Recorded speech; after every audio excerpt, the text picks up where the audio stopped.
Jamani, amina. Muda huu basi mtumishi wa Mungu anaenda kusimama, lakini ninajua tuna watoto wachanga hapa. Hebu wale ambao wameokoka pale kwenye mkutano sasa ni washirika wa kanisa, hebu simama alafu upunge hewani namna hiyo. Mtumishi wa Mungu simama tu alafu upunge namna hiyo. Simama tu. Yaani ndio mara yako ya kwanza kuwepo hapa. Simama tu mtu wa Mungu. Amina, amina. Piga makofi kwa ajili ya wapendwa. Lakini kuna ndugu zetu ambao walikuwa wameokoka na sasa wako hapa. Amina, unaweza kusimama pia, unapunga hewani namna hiyo. Simama. Hebu wageni wetu wote wasimame pamoja na wale waliokoka. Wote tusimame. Hebu tusimame wote. Simama tu. Simama tu mtu wa Mungu. Tunakupenda sana. Amina. Wote kabisa. Wote kabisa. Amina, simama. Wale wageni. Nimeona watoto wangu kutoka Mamsera wamekuja hapa. Wale watoto wangu kutoka Mamsera kina Yohana. Amina. Basi hawa ndio wageni wetu. Hebu tupige Mungu awabariki kwa kuwepo katika ibada hii. Mungu awabariki pia kwa kutia moyo. Mungu awabariki sana. Hebu yale makofi yetu yakaribisha wageni. Karibuni, naweza kuongea neno. Kama kuna uwezekano wa kuongea neno, karibuni. Amina. Jamani, amina. Kama sio basi naomba uweze kuwakaribisha kwa makofi mazuri. 1, 2, 3. Amina. Karibuni sana nyumbani mwa Bwana na mjisikie mko na amani na furaha. Amina. Tunawapenda wageni kupita maelezo sisi kanisa hili. Amina. Tunawajali wageni, tunawapenda, tunaona ni thawabu kwetu geni. Amina. Amina. Baada ya kusema hayo, wapongeze wale waliokoka pale kwenye mkutano, lakini wapongeze pia wale ambao wamekuja kututembelea. Ninaenda kuomba kwa ajili ya mtumishi wa Mungu ambaye anaenda kusema jioni ya leo, alasiri ya leo, lakini jioni pia atasema nasi. Inua mkono, inamisha kichwa chako, niende kumleta sasa kwa maombi. Mungu wetu mwema, katika jina la Yesu Kristo wa Nazareti, mwana wa Mungu aliye hai. Asante ni kwa sababu wewe ni Bwana na Mwokozi na mfalme wa wafalme na Bwana wa mabwana. Asante kwa sababu ya ibada hii njema, ibada nzuri ambayo Bwana umetupa. Asante kwa ajili ya watoto wako ambao wameokoka katika mkutano huu. Asante kwa ajili ya watoto wako ambao wameona vema kututembelea katika ibada hii ya leo. Bwana mema, Mungu wa kweli, Mungu wa uzima, kuna jambo ambalo umekusudia ndani yao na ndio maana amekuja hapo. Bwana mwema, tunakushukuru sana kwa ajili ya uwepo wako katikati yetu. Asante kwa ajili ya watoto wako wa kike na wa kiume waliokusanyika mahali hapa. Sasa yeye Bwana, ni wakati ambao unaenda kuwagawia chakula cha uzima, na ninakukabidhi mtumishi wako mikononi mwako. Uwepo wako ende naye, baraka zako ziende naye, na mkono wako wenye nguvu kamtumie. Roho Mtakatifu, sema na kanisa hili, sema na mama huyu, baba huyu, kijana yule, mtoto yule, sema na kila mmoja Bwana, sawa na uhitaji wake. Bwana ukamgawie. Bwana umesema katika neno lako, maandalio ya moyo ni wanajabu damu, lakini jawabu la ulimi linatoka kwako. Asante ni kwa sababu unaenda kuwainua. Asante ni kwa sababu unaenda kuwapigania. Asante ni kwa sababu unaenda kujibu mahitaji yao yote katika jina la Yesu Kristo. Asante Bwana. Amen. Makofi mazuri kwa Yesu kwa ajili ya Kristo.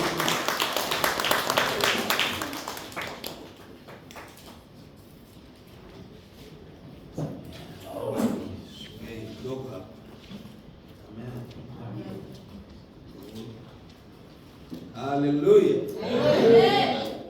Hallelujah. Hallelujah. Amen. Hallelujah. Amen. Hallelujah. Amen.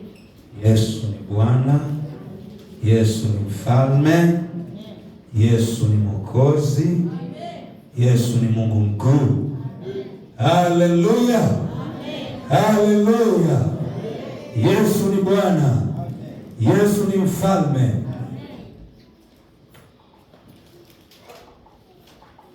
Haleluya.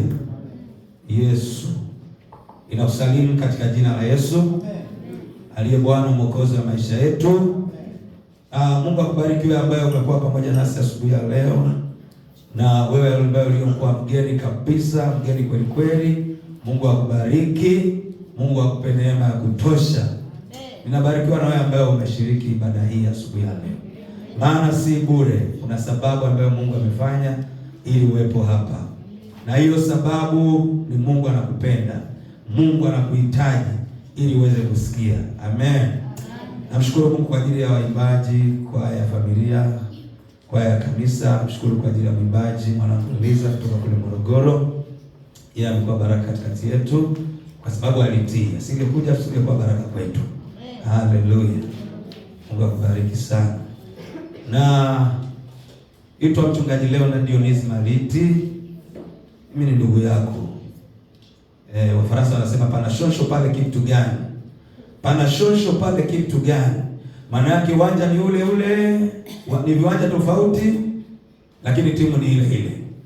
Kiwanja ni tofauti lakini timu ni ile ile. Mimi ni ndugu yako. Sema viwanja tofauti. Haleluya. Nimezaliwa Katavi, Mwese Katavi huko Mpanda. Nikahamia Morogoro. Lakini kwa asili ya baba na mama wazaliwa hapa. Mchungaji ni kaka yangu, wala sio wa kuazima, wala sio wa kununua. Wala sio wa kuasili. Ni asili kabisa ya ukoo. Amen. Amen. Jana ni Friday, nimeona mjomba wangu alikuja pale. Sina nisema mjomba wangu amekuja hapa ni furaha. Namwambia Mungu mwokoe na yeye mjomba wangu. Ana mama yangu alikufa kumjua Yesu. Baba yangu alikufa kumjua Yesu. Siku ya mwisho baba yangu alitaka kukata roho. Kulikuwa na huzuni kubwa. Mungu alinisukuma niende nyumbani lakini sikuwa na wakati wa kufika kwa haraka. Kutokana na hali za mahitaji na nauli na nilikuwa mbali. Kumbe Mungu alitaka aende asikie baada ya kutoka kwa mganga kienyeji sasa ni nani. Nikamhubiria habari njema za ufalme. Ili kwa ajili ya mazingira sikuweza. Haleluya. Nina mke na watoto 4, ninachunga kanisa Pentecost Revival Church, kanisa la Yesu pale Morogoro mjini, kata ya Lukobe. Na mama mchungaji anawasalimia sana kwa salamu za asubuhi ya leo, nikimpatia salamu za kwenda ibadani. Nasema niwasalimie sana toka jana asubuhi ya leo, nasema niwasalimie sana. Siku moja atakuwa hapa. Haleluya. Alikuwa hapa wiki hii lakini kwa bahati mbaya mazingira nikaona sio rafiki. Kwa hali ya hewa iliyoko hapa joto limezidi na alikuwa na mtoto mdogo aliyezoea mazingira mapya. Nikasema mama utulie, hali sio njema. Haleluya. Hali hapa sio rafiki. Kuna baridi ya kutosha. Baridi ya kutosha. Kwa miezi hii. Na kiwa hapa haupo kwa bahati mbaya. Mungu abariki sana mchungaji, mama mchungaji, familia kanisa kwa kutupa kibali tuwe hapa. Si kwa sababu sisi tulipenda, bali ni kile kibali ambacho kilitoka kwa Mungu na mkakipokea na mkakubali tuwe hapa tuwahudumie wiki hii. Amen. Namshukuru Mungu kwa ajili ya mkutano unaoendelea nje. Wengi wamesikia. Kazi yetu ni moja tu. Tumekuja kama mashahidi kupeleka mbegu shambani. Sisi tumeatilia mbegu, zile zinaanza kumea na zile zitamea katika ardhi hii ni nyingi mno. Haleluya.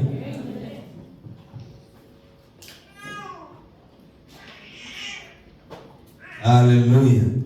Kwa hiyo zitamea ni nyingi mno. Basi acha hapo.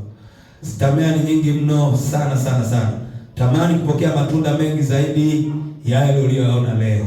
Mchungaji, utapokea sana. Amen. Utapokea sana. Kila mahali inapopandwa mbegu lazima iende ife yote ianze kuchipua. Haleluya. Neno la Mungu ni mbegu. Ninapenda nitangulie kwa kusema neno hili hapa wakati sijaendelea zaidi. Wakati wote wa maisha yako hapa duniani usimame sana na andiko hili la wa Misali 3:5 na mstari ule wa 6. Mstari wa 5 nasema mtumaini Bwana kwa moyo wako wote, wala usizitegemea akili zako mwenyewe, maana akili zako zinaweza zikakudanganya. Haleluya.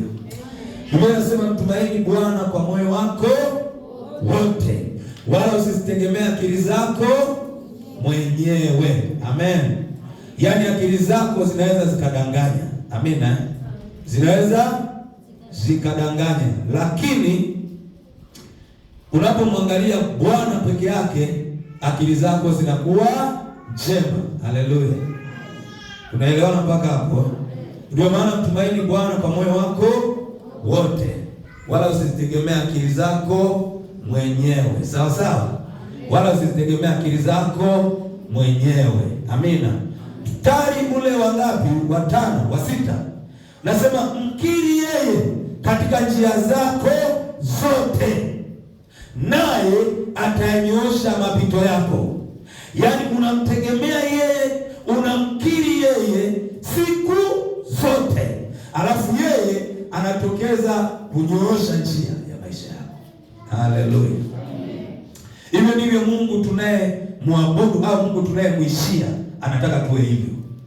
Kwa hiyo katika kila jambo unamtumaini yeye, kwa kila kitu unamkiri yeye, ili uwe mtu mwenye akili timamu katika ufalme wa Kristo, na uwe mtu mwenye nguvu na mwenye maneno yenye nguvu na ukiri wa kiungu. Lazima umtumaini yeye bila kutegemea akili zako, na siku zote mwangalie yeye. Haleluya, haleluya. Hivyo ndivyo Mungu anavyotaka. Amen. Ndivyo Mungu anavyotaka. Bila hivyo haiwezekani. Sasa leo nataka tuangalie maandiko haya, iwe faida kwako wewe uliokuja leo na wewe uliokuwepo muda mrefu. Amen. Iwe faida kwako.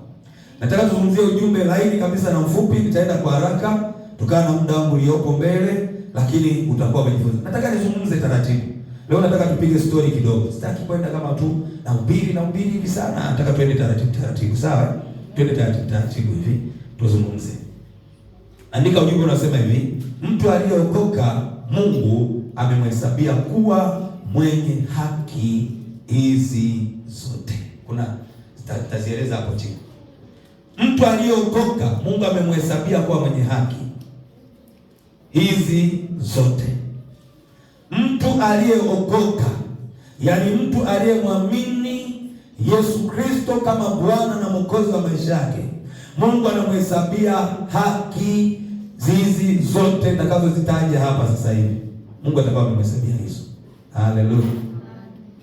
Mungu atakuwa amemhesabia hizo. Amen. Kwa hivyo hebu tamani sasa Mungu aweze kusema na moyo wako, ili ujue ahadi zake zilivyo, ujue baraka zake zilivyo, ujue amekuahidi nini, ujue haki zake ni zipi kwako. Nataka ujue haki ya Mungu kwako. Haleluya. Amen. Mtu aliyeokoka Mungu amemhesabia kuwa mwenye haki. Haki ni nini? Haki ni ile hali ya mtu anakuwa amefungua duka kubwa pale nje, amefungua biashara kubwa hapo nje, iwe ni biashara labda ya vitenge, iwe ni biashara ya chakula, amefungua biashara ina kila kitu, maji na kila kitu kiko pale. Haleluya. Yaani kila kitu kinapatikana kwenye hiyo biashara. Kwa hiyo Mungu amekuwa amempatia haki mtu aliyeamini sasa na aliyeamini zamani. Haleluya. Kuna haki ambazo mtu anapewa na Mungu, anahesabiwa kuwa na hizo haki. Haleluya. Kwa mfano mzuri, tunachukua mfano wa rais wetu wa nchi ya Tanzania, Rais Samia Hassan Suluhu. Anapochukua mtu na kumteua kwa nafasi aidha karibu yake kama waziri mkuu, makamu wa rais, wana haki ya kushiriki kikamilifu vile vitu vya pale ikulu ya rais. Haleluya. Amen. Wanakuwa na haki ya kushiriki katika mazingira yote yaliyokuwa yeye pale rais. Maana yake amemweka pale awe na haki ya kumiliki au kutawala pale ndani katika zile haki zilizotoka kwake. Haleluya. Sasa ni mfano Mzee Ludoviki amefungua, sio jina lako baba. Mzee Ludoviki ana duka kubwa hapo nje. Nisikilize kwa makini. Ana duka kubwa hapo nje na anamwambia mtu, ili nimekupa kuchukua chukua chochote kwenye hili duka langu. Nimekupa chochote kwenye hili duka, wewe uingie uchukue, ni haki yako. Yaani iwe ni fedha utatumia, chakula tumia, kuna mavazi unahitaji utachukua pale, kila kitu utachukua pale, kwa sababu amekuhesabia kuwa mwenye haki katika ufalme wake ama familia yake, kushiriki baraka ama vitu vya msingi kutoka kwenye ile kazi yake. Amina, tuko pamoja? Tunaelewana? Kwa hiyo Mungu anachokifanya, anamhesabia mtu aliyeamini tangu siku ya kwanza alipoamini, akasema Yesu ni Bwana na Mwokozi wa maisha, amehesabiwa kuwa mwenye haki, kushiriki baraka za kiungu. Haleluya. Namba moja, kinachotokea kwake. Namba moja, umekuwa kiumbe kipya. Moja, Mungu unapomwamini tu Kristo kuwa Bwana na Mwokozi wa maisha, cha kwanza umekuwa kiumbe kipya kwa mujibu wa maandiko. Hiyo ndiyo faida ya kwanza unaweza kuipata ili ile neno kuhesabiwa kuwa mwenye haki. Faida ya kwanza, Mungu anakutengeneza unakuwa kitu kipya kwake. Haleluya, haleluya. Maanake umekuwa kiumbe kipya. Namba moja, imeandikwa katika kitabu kile cha Wakorintho wa pili sura ya 5 mstari wa 17.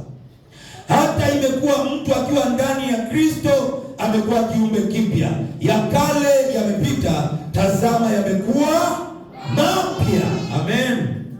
Mtume Paulo alipofika Korinto, katika kanisa kama hili lilikuwa linakaa na kusikiliza, haleluya, akazidi kulijenga kanisa, akiliambia tazama, kila mtu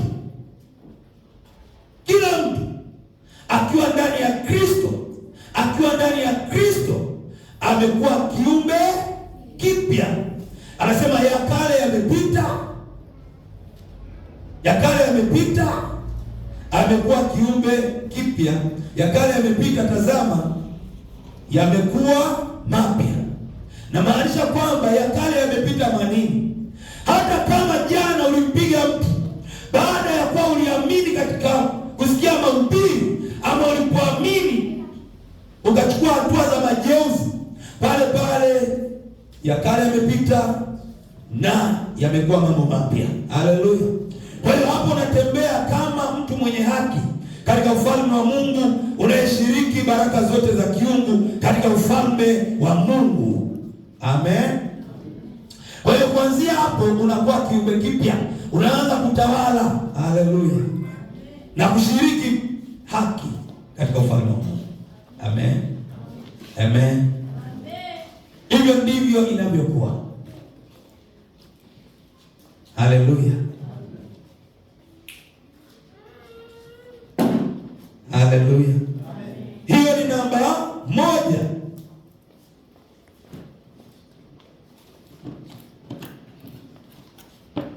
Haleluya. Namba mbili, umehamishwa kweli kweli. Haleluya. Unakuwa umefanyaje? Umehamishwa kweli kweli. Amen. Unakuwa umehamishwa kweli kweli. Amena. Umehamishwa kweli kweli. Amena. Maana yake unakuwa umehamishwa kutoka sehemu moja, na haujahamishwa kiuongo. Umehamishwa kweli kweli. Amen. Unakuwa umehamishwa kweli kweli kutoka sehemu moja kwenda sehemu nyingine, kwa sababu umekwisha kuwa kiumbe kipya, kwa sababu uko ndani ya Kristo, na ya kale yamepita, yamekuwa mapya. Sasa kipengele kinachofuata namba 2, umehamishwa kweli kweli kutoka sehemu moja kwenda sehemu nyingine. Amina. Amen. Tuko pamoja? Tuko pamoja? Tuko pamoja?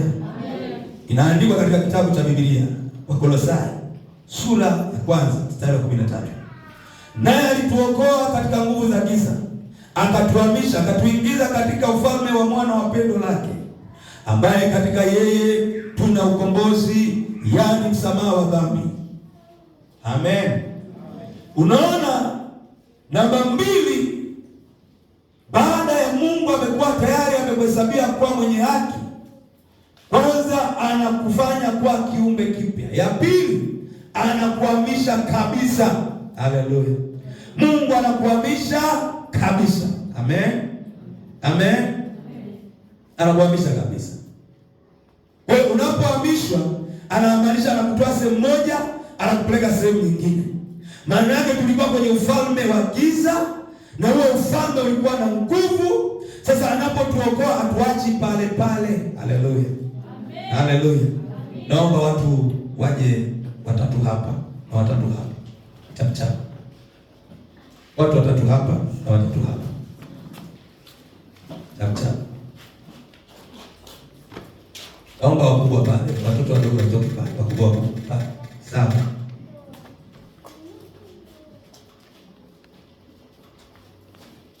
Wakubwa waende pale.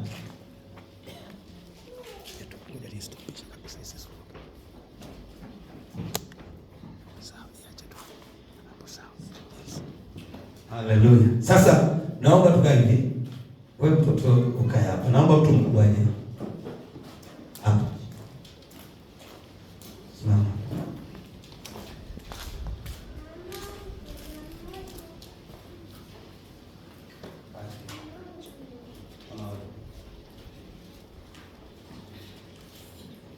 Haleluya. Kile Mungu amekifanya kwenye maisha yetu. Tulikuwa kwenye ufalme wa giza. Hapa falme hizi zitakubali mmoja uwe kitu fulani kwa muda mfupi. Sawa sawa. Sasa tunafanya ufalme huu wa shetani kwa muda. Na ni wa nguvu za giza. Hapa Mungu anapomwona mwanae ambaye anataka kumhesabia haki, yupo katika hali ya kusongwa na mateso. Mtu anapoanza kugeuka, anapochukua hatua ya maamuzi, anapoamini Injili, Mungu anafanya kitu cha kuja mtoa pale. Huyu anafanya historia. Mvute mshishiki sana maana. Ufalme unakuwa na mateso kwa tulia wewe. Ufalme unakuwa na mateso. Pale mtu anakuwa ni ndoto mbaya, mikosi imemsonga, magonjwa yamemsonga, mabalaa yote yako naye pale kwenye ufalme wa giza. Sasa anapochukua hatua kama mtoto wa Mungu, anachukua hatua za kutaka kumwamini sasa. Anapoanza swala la kuamini, kile Yesu Mungu anachokifanya, anasema anaenda kumwokoa katika ule ufalme wa giza. Baada ya kumwokoa, amwachi tu hapa karibu na ufalme. Tendo la pili analolifanya ni kumhamisha kabisa. Anamchukua, anampeleka, anamhamisha kweli kweli, anampeleka na mwingiza kwenye ufalme mwingine unaitwa ufalme wa mwana wa pendo lake. Ndio ambaye anasema hapa, ambaye kuna ukombozi na msamaha wa dhambi. Hapa kuna amani, kupatia ni mtoto. Hapa kuna furaha. Hata kilala usiku analala usingizi mzuri. Kwa nalala usingizi ndio mbaya, anakimbizwa na wanyama, bibi manyoka, huko magonjwa, huko mikosi, huko balaa zilizidi, lakini huku anaanza kupata kibali cha kuwa na uzima wa milele. Cha kwanza ni uzima wa milele. Unajua kama kuna baraka kubwa katika ulimwengu huu na ambayo ungetamani kila wakati sikupite, ni kupata uzima wa milele kwanza. Ya pili ni bonus inatokea tu over, uponywa magonjwa na kadhalika na vitu vingine, baraka zote za ulimwengu, kwa sababu umeshakuwa mtoto katika ufalme, umehesabiwa hapa, unakuwa na amani na hapo unaanza kushiriki baraka za Mungu. Amen. Tumeelewana? Tuliko sawa sawa? Hapa anapokea haki zote za Mungu kama mtoto wa Mungu. Amen. Na ni maandiko yanatuambia. Mungu awabariki. Haleluya. Kwa hiyo hapo tumehamishwa. Kitendo cha kufanywa upya na kuhamishwa ni kitendo cha kuzingatia sana kama Mkristo ambaye unataka uende mbinguni. Haleluya. Amen.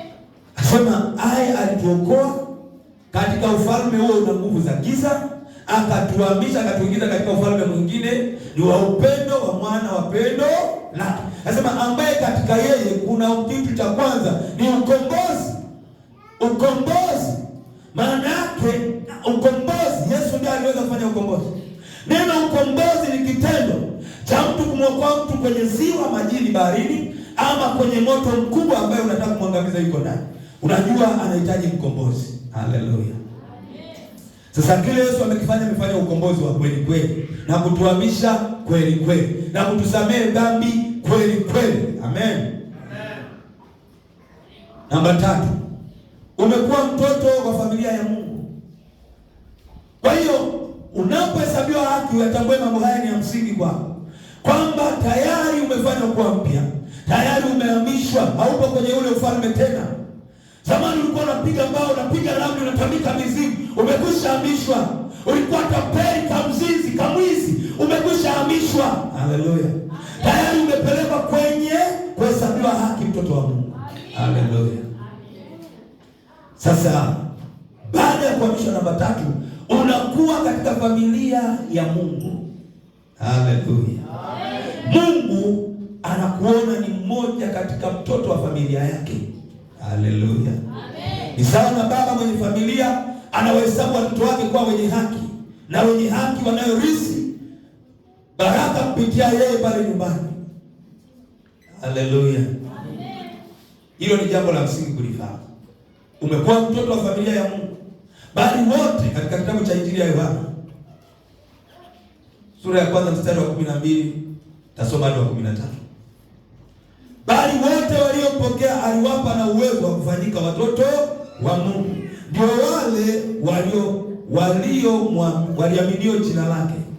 Wote waliomwamini Yesu, wote waliomwamini Yesu, wote waliomwamini Mungu kupitia Yesu Kristo, hawa wamefanyika kuwa watoto wa Mungu. Wamepewa kitu kinaitwa uwezo. Huo uwezo ni wa kufanyika watoto wa Mungu kwa kuliamini jina la mwana wa pekee wa Mungu, yaani jina Yesu Kristo, na sio jina lingine, sio jina lingine. Kama ni jina walioamini ni jina la Yesu, sio jina la mchungaji, la mtume, la Maria, hapana. Sio jina la askofu, nabii, hapana, bali ni jina la Yesu peke yake. Amen. Ndio jina lenye tiketi ya kutupa hizi baraka zote, kuwa warisi katika ufalme wa Mungu. Amen. Waliozaliwa si kwa damu, wala si kwa mapenzi ya mwili, wala si kwa mapenzi ya mtu, bali kwa Mungu. Amen.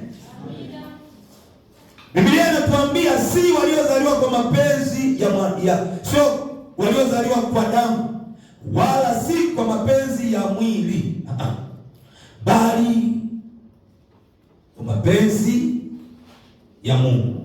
Amen. Amen. Wala si kwa mapenzi ya mtu, bali kwa Mungu. Hayo mapenzi ya Mungu pekee. Tumeokolewa sisi, tumezaliwa kiroho mara ya pili. Mara ya kwanza tulizaliwa kutoka kwa baba na mama. Tunazaliwa mara ya pili kwa kuiamini Injili. Ndio maana Kornelio ilimpasa aamini Injili.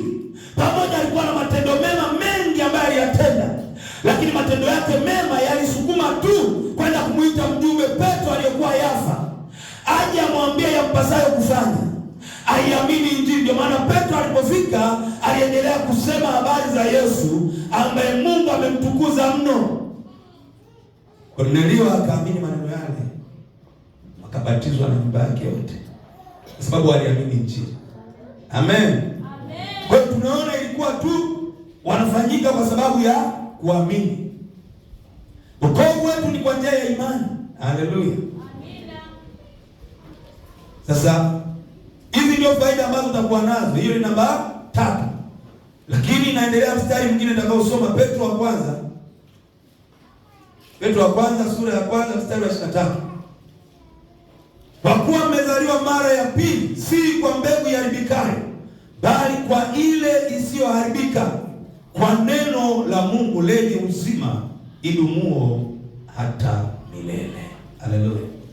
Anasema mtumishi wa Mungu Petro anatuambia kwamba alipofika akilihubiria kanisa kama hivi leo, anasema si kwa mlizaliwa mara ya pili, si kwa mbegu inayoharibika, bali kwa ile isiyoharibika, kwa neno la Mungu lenye uzima lidumulo hata milele. Neno la Mungu ni mbegu inayodumu milele. Kwa hiyo unapoamini Injili, unapokea mbegu iliyo hai kwenye maisha yako, inaleta badiliko la ndani mpaka nje. Ukiona Injili imeingia kwenye maisha yako haijabadilisha, bado kuna matatizo. Unanielewa? Namba 4. Sasa umehesabiwa haki kushiriki haki za Mungu. Haleluya. Sasa umehesabiwa haki kushiriki haki za Mungu. Umehesabiwa haki kushiriki haki zitokanazo na Mungu. Amen. Sio kalungu yeye. Sio kwenye mweta wanasema lile likakakuona ni mjomba kaka. Kuna watu wanasema baraka zetu zinatoka kwa mjomba kaka. Kuna watu wanasema baraka zetu zinatoka kwa mganga wa kienyeji. Hazipo kwa mganga wa kienyeji. Baraka zetu zina muunganiko na Mungu kupitia Kristo. Haleluya. Ndio maana ukisoma kitabu cha Mathayo, nisomee Mathayo pale mtu mwenye Biblia yake, fungua Biblia yako. Nisomee Mathayo mchungaji hapo. Mathayo sura ya kwanza anza mstari wa kwanza. Usikie kinachoendelea pale. Kwamba sisi ni kutoka kwenye vinasaba tunapoamini. Kwa sababu tumbo lililotuzaa ni damu ya Yesu Kristo iliyomwagika msalabani. Haleluya. Moja.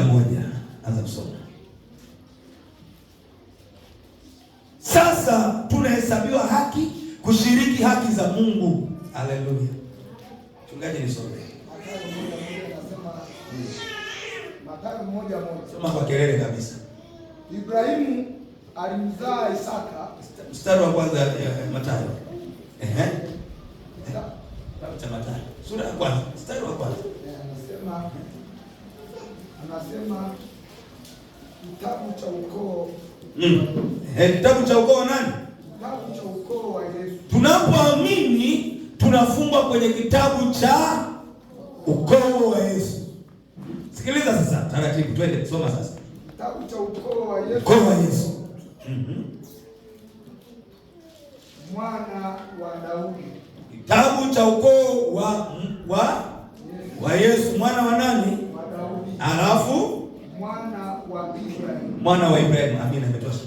Kwa hiyo ni kitabu cha ukoo wa Yesu Kristo, mwana wa Daudi, alafu ni mwana wa Ibrahimu. Inamaanisha kwamba Yesu ni chipuko linalotiririka kutoka Daudi, kutoka huko kwa huyu anaitwa Ibrahimu mpaka Daudi huko.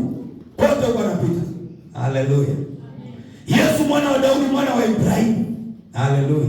Maana yake ni mtiririko wa vinasaba vya ukoo. Tunapozaliwa kiroho, tunaungamanishwa na damu ya Yesu, tunakuwa tunahesabiwa haki kushiriki haki za Mungu kwa sababu sisi ni wa ukoo wa Kristo. Amen. Janielewa? Tunakuwa ukoo wa Kristo, tumenunuliwa, tumesafishwa, tumeokolewa, tumbo lililotuzaa ni tumechukuliwa mimba kwa damu iliyomwagika msalabani. Haleluya. Amen. Hayo ni mapenzi ya Mungu. Sasa tunashiriki baraka za Mungu kama watoto wa Mungu. Sikiliza, katika Warumi 3:24 mstari.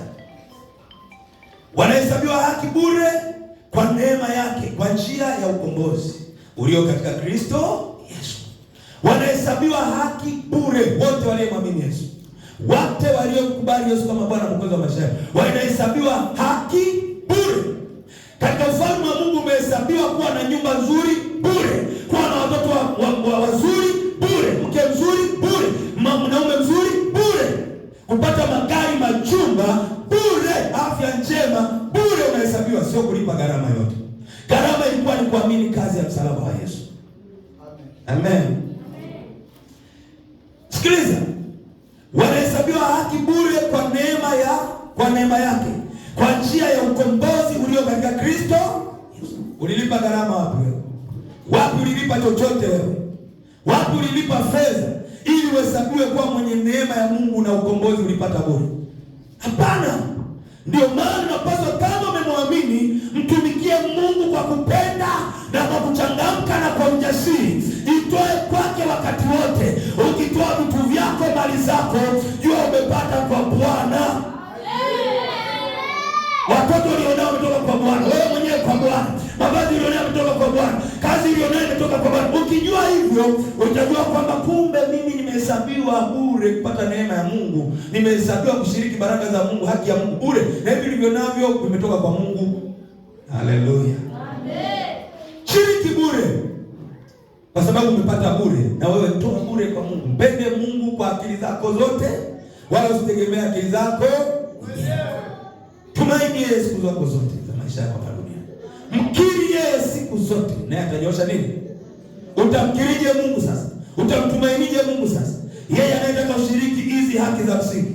Sikiliza 17 anaposema Mtume Paulo alipofika kanisa la Rumi, kama hili linalokaje, neno hili linakuhusu wewe sasa hivi. Haleluya! Kwa maana haki ya Mungu inadhihirishwa ndani yake toka imani hata imani, kwa maana imeandikwa, mwenye haki ataishi kwa imani. Haleluya! Sasa haki ya Mungu inadhihirishwa kutoka ndani yake, sio ndani yako. Haleluya! Umeipokea haki ya Mungu bure, na haki ya Mungu inadhihirishwa kutoka kwa Mungu. Amekuhesabia haki wewe bure. Kwa hiyo haki ya Mungu ndio imekufanya leo uko hapa duniani, ndio uko hapa umemwamini. Kwa hiyo sasa, kwa sababu haki ya Mungu inatenda kazi kwenye maisha yako, sasa inakufanya utoke imani kwenda imani. Kama unatoa, toa kwa imani. Kama unabariki wengine, bariki kwa imani. Kama unaomba, omba kwa imani, kwa sababu ni haki ya Mungu iliyo kwa imani inadhihirishwa ndani yako. Unanielewa? Kwa maana haki ya Mungu inadhihirishwa ndani yake toka imani hata imani, kama ilivyoandikwa, mwenye haki ataishi kwa nini? Sasa ni ajabu sana ukitambua kwamba umehesabiwa kwa mwenye haki, kurisi katika familia ya Mungu kama mtoto wa Mungu na kwa mwana wa Mungu katika uwezo wa kiungu. Unashindwa kufanya vitu kwa imani, unamtumikia Mungu kwa mashaka. Kuanzia leo tumikia Mungu kwa ujasiri, tumikia Mungu kwa na nguvu nyingi, na ukimwona Mungu ni baba yako, unashiriki baraka za baba yako, unatoa kwa baba yako, unabariki baba yako. Haleluya, amen. Unanielewa? Usiwe na haki yako mwenyewe kujihesabia haki. Unaimba uone ni haki ambayo Mungu amezilisha kutoka ndani yake kukupa leo. Usimwone huyu ni safi, huyu ni sio bora, huyu ni sio bora. Tumehesabiwa haki kwa njia ya damu ya Yesu Kristo peke yake. Sikiliza Zaburi inavyosema, mbingu zinatangaza haki yake na watu wote wameuona utukufu wake. Daudi akasema mbingu zimetangaza utukufu wa nani? Mbingu zinatangaza haki yake Mungu, sio haki ya mwanadamu. Haleluya. Kwa kama ni haki ya Mungu, wewe unapaswa kushiriki katika hizo haki za Mungu, kutangaza habari za haki ya Mungu kwa wengine pia. Na kujua Mungu ni mwenye haki na anabariki, na mwenye haki zote zimetoka kwake. Haleluya. Amen. Zaburi ya hiyo ni Zaburi ya 97 mstari wa 6. Zaburi ya 119 nayo mstari wa 142 inasema hivi: haki yako ni haki ya milele, na sheria yako ni kweli. Mtumishi wa Mungu Daudi alitambua kwamba haki ya Mungu ni haki ya milele. Haleluya. Na sheria ya Mungu ni ya kweli. Kwamba Mungu akisema ameokoa, ameokoa, na amekuhamisha kweli. Akisema anakubariki kweli. Maana ahadi za Mungu zote zilizopo ni kweli na ndio. Akisema hapana, ni kweli. Haleluya. Kisoma Zaburi ya 92 mstari wa 12 anasema hivi: mwenye haki atastawi kama mtende, atakuwa kama mwerezi wa Lebanoni. Daudi aliona miti inayostawi. Mtende ni mti unaota jangwani, mahali penye ukame mno. Yaani yenyewe iko Uarabuni, manchi ya Uarabuni huko Mashariki ya Kati imejaa tele mitende. Tanzania kupata mtende uliostawi na kuzaa ni kwa bahati mbaya sana. Naweza nikaota hata nisipate, kwa sababu kuna rutuba sijui. Lenyewe linaotaga sehemu ya jangwa. Haleluya. Anasema hivi Daudi, maandiko haya anasema katika Zaburi ya 119 mstari wa 42. Haki yako ni haki. Zaburi ya 92 mstari wa 12. Mwenye haki atastawi kama mtende, atakuwa kama mwerezi wa Lebanoni. Mtende wa jangwani huwa unastawi mno. Na alizoea kuona mierezi ya Lebanoni, miti ambayo inasemekana ya kwamba haiangushwi na upepo ovyo, inafunga mizizi namna hii. Hata upepo ujeje, yenyewe inafunga chini, inakuwa na nguvu kubwa.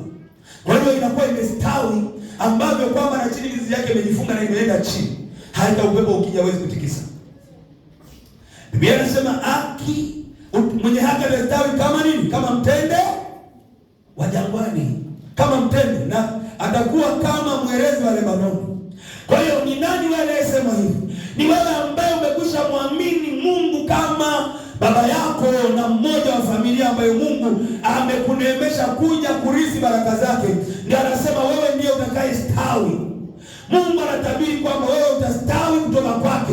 Hauwezi kustawi kutoka kwenye chanzo chochote.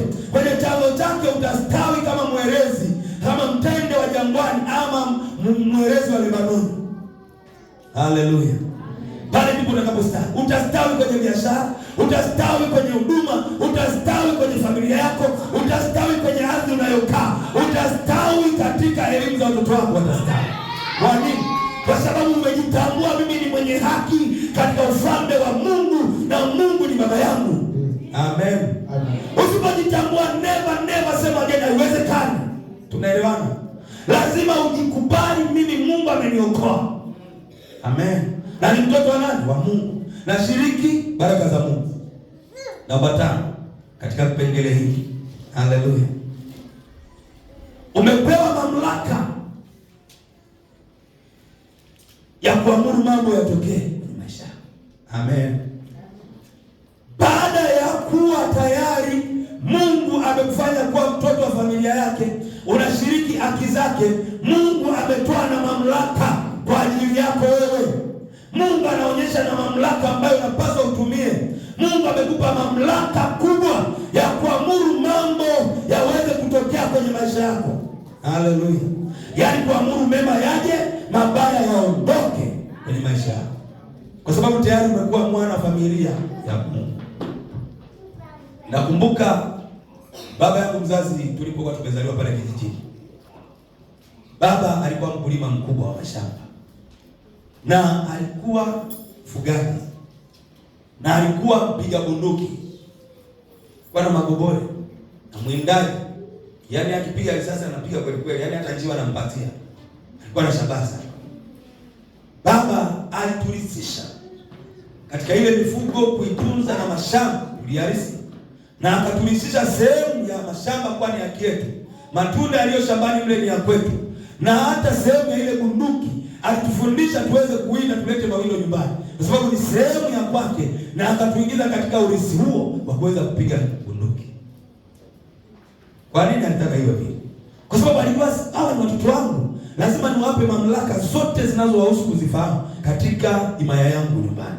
Haleluya. Amen. Sio, unanielewa?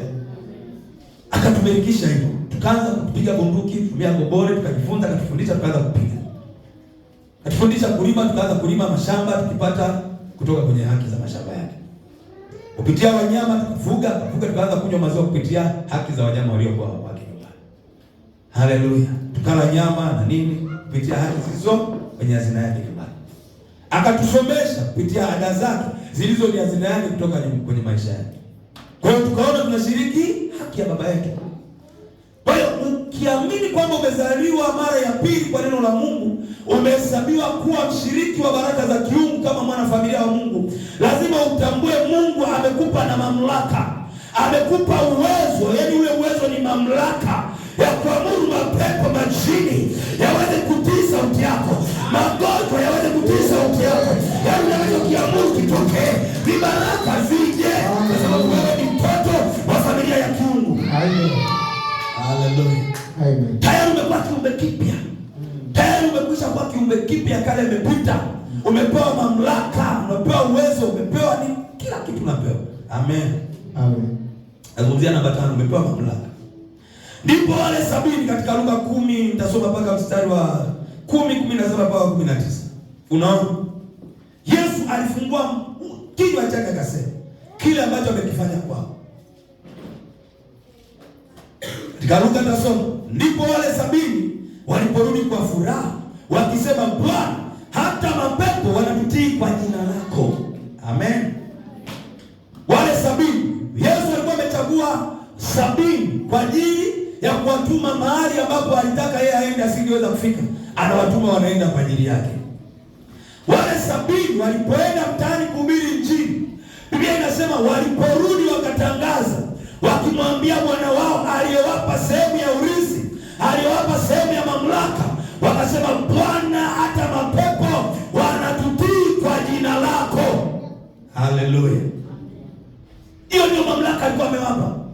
Amen. Hiyo ndio mamlaka walikuwa wamepewa baada ya kuamini. Walipewa jina lipitalo kila jina, ili uweze kufanya wokovu kwenye maisha yao. Akawaambia ule mstari wa 18, nilimuona shetani akianguka kutoka mbinguni kama umeme. Unaona hicho kitu? Wanamwambia kilichotokea mtaani. Wametumia jina la Yesu kama mamlaka halali ya kuweza kuamuru mapepo yakawaacha watu, wakaamuru magonjwa yakawaacha watu, na ya kupitia jina hilo watu wakabarikiwa, wakaamini, wakafunguliwa. Sasa wanatangaza kile kilichotokea. Yesu akawathibitishia ni kweli, mimi mwenyewe nilimuona shetani akianguka kutoka mbinguni mpaka chini. Haleluya. Amen. Biblia inasema ndiposa Yesu akafungua kinywa tena, mstari wa 19, akawaambia maneno ya msingi. Haleluya. Amen. Akawaambia, tazama nimewapa amri. Amen. Amewapa nini? Amri. Haleluya. Hiyo amri ilikuwa ni amri. Akawaambia nimewapa amri ya kufanyaje? Akawaambia nimewapa amri ya kukanyaga nyoka na nge na nguvu zote za yule.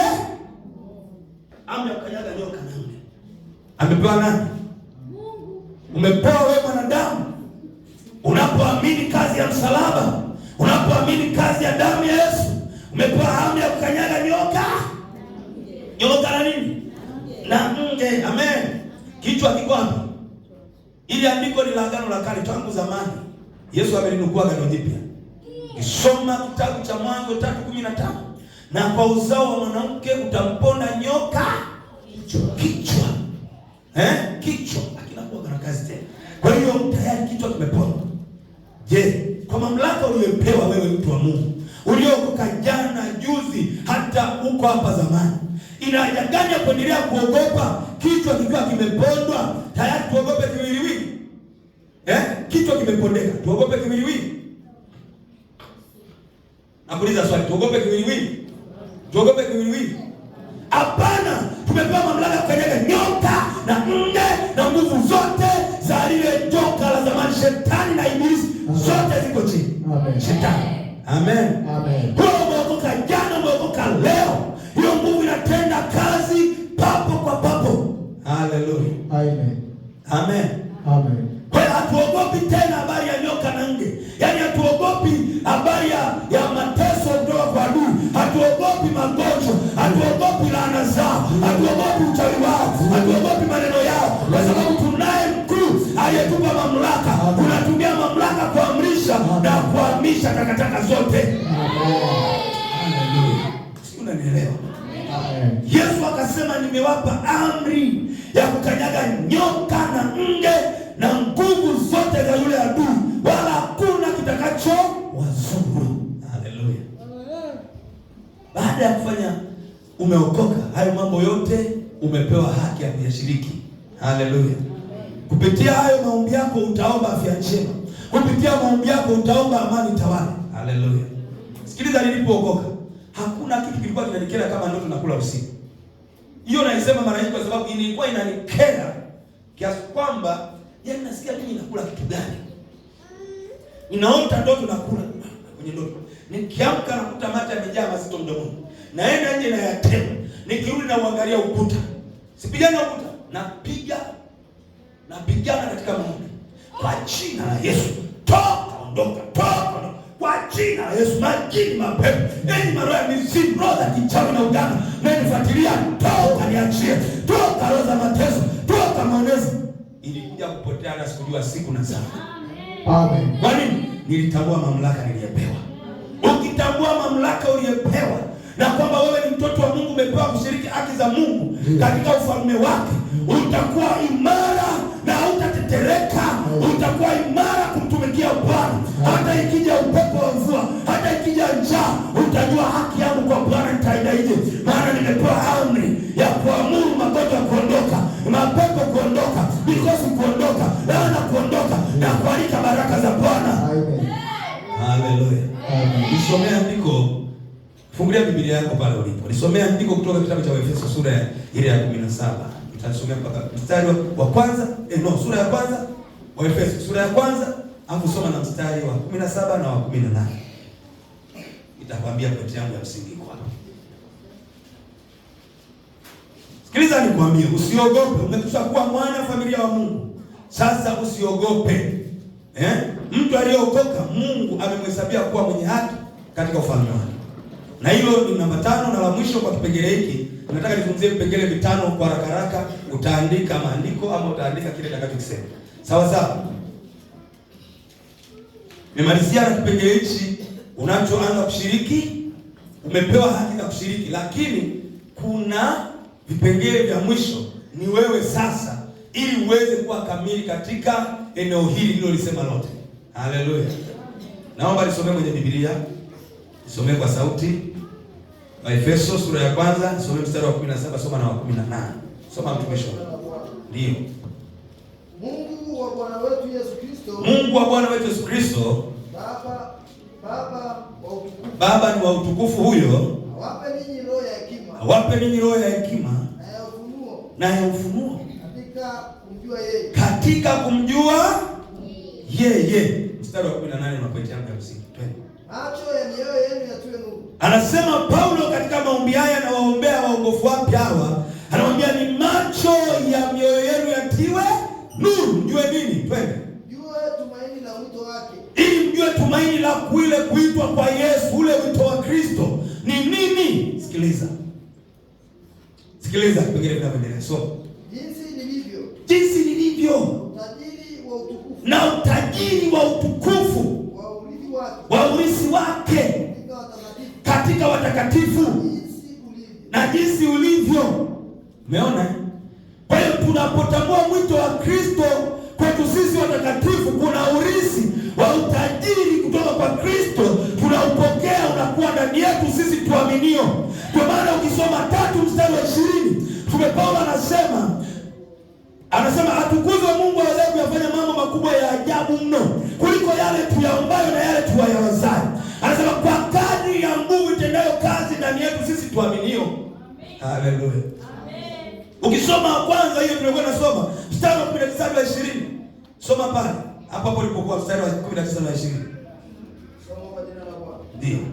Na kisha nasema. Ubora wa ukuu wa uweza wake. Na ubora wa ukuu wa uweza wake wapi? Ndani yetu sisi tuaminio. Jinsi ulivyo. Utendaji wa nguvu. Katika ule utendaji wa nguvu wa kadri ya uweza wake aliyoutenda wakati katika Kristo. Wapi? Alipokuwa anamfufua wapi? Kutoka kwa wafu. Kamweka mkono wake wa kuume. Ulimwengu wa roho. Kwa tunapoamini kazi ya msalaba wa Kristo, ile nguvu iliyomfufua Yesu kutoka kaburini inatenda kazi ndani yetu sisi tuaminio. Haleluya. Kwa ubora ule, maana yake ubora haijapoteza thamani. Kwa ubora, kama ni nguo unaiona kama shati yangu hii, tunasema ina ubora wake kwa sababu bado haijachuja rangi. Haleluya. Haleluya. Tunaona ubora wa hii nguo bado rangi yake inang'aa. Baadaye itaenda itapauka, itapoteza ubora wake. Kwa hiyo damu ya Yesu na kazi ya Yesu pale msalabani na nguvu za Mungu zilizomwinua Kristo kutoka kwa wafu, kwa ubora na kwa uwezo wa nguvu zake, kwetu sisi tuaminio bado zinatenda vile vile kwa kadri alivyomtoa Yesu kule kuzimu. Amen. Amen. Hiyo haijalishi umeokoka mwaka juzi, mwaka jana, umeokoka leo, papo kwa papo. Amen. Imetokea hiyo nguvu inatenda kazi. Wasikutishe majini wala mapepo. Haleluya. Amen. Sasa mambo 5 ya kufanya ustawi zaidi. Haya mambo 5 naeleza chapchap. Uyaandike kama utaandika, kama utashika. Lakini andika vitu vya msingi 5 nitakavyovisema hapa. Muda wangu ndio unaenda kunitupa mkono. Naenda kumalizia punde. Nimalizie na haya. Amen. Mambo 5 nataka kufanya ustawi katika ufalme wa Mungu. Ni 5 yatakaye kufanya ustawi. La kwanza, ongea na Mungu katika maombi. Namba 1, lazima uzungumze na Mungu kupitia maombi. Tunazungumza na Mungu tunapokuwa tunaomba. Haleluya. Zungumza na Mungu kupitia maombi. Katika maombi, ongea na Mungu katika maombi. Hakikisha unawasiliana na Mungu siku nzima. Pia weka wakati wa mahususi wa kutoa shukrani zako na kumtolea na kuleta maombi yako kwa Mungu. Amen. Sasa unaongea na Mungu lakini unaweka wakati mzuri. Unakuwa na wakati unakuwa na vipindi vya kuweza kukaa chini. Yaani unapata muda wa kufunga. Hata kama nyumbani kwako unapata muda wa kukaa unafunga, unaanza kuzungumza na Mungu kupitia maombi. Na kupitia maombi utajengwa na kuleta shukrani zako mbele za Mungu. Shukrani zako ziwe sadaka, ziwe maombi ya shukrani, iwe vitu mali, vitu visivyoshikika vinavyoshikika, iwe fedha na vitu mbalimbali. Weka shukrani kwa Mungu kileta matoleo yako. Amen. Yanielewa. Hakikisha unawasiliana na Mungu siku nzima. Pia unaweka wakati mahususi wa kutoa shukrani zako na kuleta maombi yako kwa Mungu. Hiyo ni namba 1. Na andiko la hapo ni Wafilipi 4. Wafilipi sura ya 4 mstari wa 6. Msijisumbue kwa neno lolote, bali katika kila neno kwa kusali na kuomba pamoja na kushukuru na haja zenu zijulikane na Mungu. Kwa hivyo pamoja tunasali, tunaomba, lakini shukrani ni jambo la muhimu. Mtu mmoja alifungulia Zaburi ya 149 mstari wa 6. Zaburi ya 149 mstari wa 6, naomba usome. Nini tulete shukrani mbele za Mungu? Kwa nini tulete shukrani? Maana shukrani ni kuleta sifa. Baada nimeomba, nisiende mikono mitupu mbele za Mungu, naenda na matendo ya shukrani. Na shukrani zetu zinamfanya Mungu anatupa mamlaka mikononi mwetu. Yaani hauwezi kushindana na mtu ambaye anamuomba Mungu na kumshukuru na kufanya kwa tendo la shukrani. Haleluya. Amen. Hapo Zaburi ya 149 mstari wa 6 inatuambia. Soma hiyo Zaburi. Ndio. Sifa kuu za Mungu na ziwe vinywani mwao. Kina nani? Wale watakatifu, wale waliopewa haki. Ndio. Na upanga mkali wapi? Kuwili mikononi mwao. Unaokata kuwili wewe mikononi mwao. Wale ambao wamechaguliwa, wamepewa kuitwa watakatifu, watoto wa Mungu. Amen. Sifa kuu za Mungu ziwe kwao. Na upanga ukatao kuwili mikononi mwao. Baada ya kuanza kuomba, basi unapaswa kushukuru Mungu hata kama ulikuwa nyumbani. Uwe na tabia ya kuweka sadaka ya shukrani mbele za Mungu. Usitokezee mikono mitupu. Ikiwa wachawi tangu nimeanza mambo yale ya gizani, sikuwahi kwenda chini ya mti bila sadaka. Sikuwahi kwenda madhabahu yote bila sadaka ya mti ya makaburi ya maji ya panda. Sadaka ilikuwa ni kitambulisho changu cha kunionyesha kwamba nampenda nani. Na hapa tutajua ya kwamba unampenda nani ni kwa matoleo yako na dhabihu zako na shukrani zako. Je, za matendo tu? Je, anasemaje katika Wakolosai 1:10? Wakolosai 3:17. Ikiwa ni kwa neno ama ni kwa tendo. Mshukuruni Mungu Baba kwa yeye kupitia Kristo. Kwa hiyo tunapoomba, tunapoleta dhabihu ya shukrani mbele za Mungu, au tumemaliza maombi ama tumefanya chochote, weka desturi ya kumshukuru Mungu ili Zaburi ya 149 mstari wa 6 igeuke ije mikononi mwako, upokee upanga ukatao kuwili. Amen. Tuko sawa sawa? Hilo ni jambo la kwanza na la msingi. Msijisumbue kwa neno lolote, bali katika kila neno kwa kusali na kwa kuomba pamoja na kushukuru na haja zenu zijulikane na nani? Na Mungu. Fanya mambo yote hayo yajulikane na Mungu. Unashukuru, haja zetu zijulikane na Mungu. Shukrani kwa Mungu. Amen. Namba 2. Soma neno la Mungu, Biblia. Umeshakuwa mwana wa familia. Tunazaliwa watoto wadogo kwenye familia zetu. Mama na baba wanaanza kutuogesha, wanatuosha, wanatulisha. Tunakuwa watu wakubwa. Tunaanza kushiriki mipango ya pale nyumbani. Haleluya. Ili tuweze kufikia huko kote ni kushiriki zile kazi za nyumbani. Tunafikia kama baba na mama wanavyofanya. Tunaishi tabia zao, tunaishi mienendo yao, kwa sababu tunafuata nyayo zao zinakopita. Hapa namba 2, soma neno la Mungu, Biblia.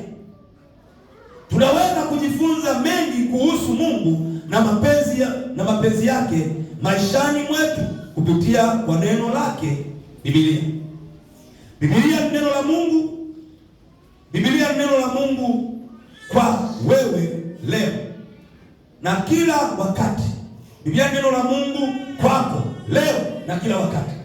Soma Biblia, ni neno la Mungu. Haleluya. Biblia ni neno la Mungu litakalo kufanya ustawi. Ndipo utakuta Biblia inasema toa, omba, tafuta, bisha, nitakufungulia mlango. Si ndio?